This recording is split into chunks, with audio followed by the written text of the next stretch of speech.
രാവിലെ എണീച്ചത് പഠിക്കാനുള്ള വെപ്രാളം കൊണ്ടൊന്നുമല്ല കേട്ടോ, പൊന്മുടിക്ക് ട്രിപ്പ് പോകാനുള്ള എക്സൈറ്റ്മെൻറ്റ് കൊണ്ടാണേ. പിന്നെ ഞങ്ങളിത് നീണ്ട 1.5 മണിക്കൂർ കാറിൽ ഇരുന്ന ശേഷം ഫുഡ് കഴിക്കാൻ ഇറങ്ങിയേ. നമ്മൾ തന്നെ കൊണ്ടുപോയ ഫുഡാണേ. ഇതാ ദൂരെ കാണുന്ന മലയില്ലേ, പൊന്മുടി എന്നാണ് എൻ്റെ ഒരു ധാരണ. നമ്മൾ ഫുഡൊക്കെ കഴിച്ചു. നമ്മൾ വീണ്ടും നമ്മുടെ യാത്ര പുനരാരംഭിച്ചു. പോകുന്ന വഴിക്ക് നമ്മൾ നിറച്ച് ഗുൽമോഹർ ട്രീ കണ്ടേ. പിന്നെ ടിക്കറ്റ് എടുക്കുന്ന സമയമായിരുന്നു. നമ്മൾ കാറിലിരുന്ന് കുറച്ച് ആശാന്മാരെ കണ്ടത്. നിങ്ങൾക്കിവിടെ കാണിച്ചു തരാം നമ്മുടെ മങ്കി ആശാന്മാർ. ദേവൻ മാത്രമല്ല കേട്ടോ, ഇനി കുറേ എണ്ണം ഉണ്ട്. ആ മരത്തിൻ്റെ മുകളിൽ ഒരാളിരിപ്പുണ്ട്. പിന്നെ അതേ ആ മരത്തിൽ കൂടെ നടന്നു വരുന്ന ആളില്ലേ, ആൾ ചില്ലറക്കാരനല്ല കേട്ടോ, ഒരു ചാട്ടം ചാടാനുള്ള തയ്യാറെടുപ്പിലാണേ.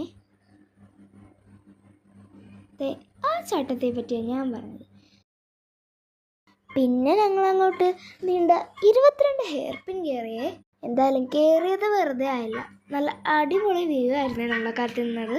പിന്നെ ഒരു 19ാമത്തെ വളവൊക്കെ എത്തിയപ്പം നല്ല തണുപ്പും മഞ്ഞും ആയിരുന്നേ.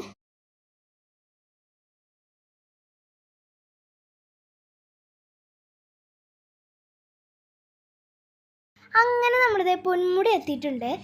പിന്നെ അതേ അവിടെ നിന്നൊരു ഐസ്ക്രീമൊക്കെ കുടിച്ചു. ഒരു ഓന്ത് കണ്ടേ, ഒരു പച്ച കളർ ഓന്തയെ കാണിച്ചു തരാവേ, ഇതാണേ. പിന്നെ നമ്മൾ നേരെ പോയത് മീൻമുട്ടി വെള്ളച്ചാട്ടം കാണാനാണേ. അവിടെ കല്ലാറിൻ്റെ തീരത്ത് നിന്ന് നമ്മൾ ഫുഡൊക്കെ കഴിച്ചു. നമ്മൾ തന്നെ കൊണ്ടുപോയ ഫുഡാണേ.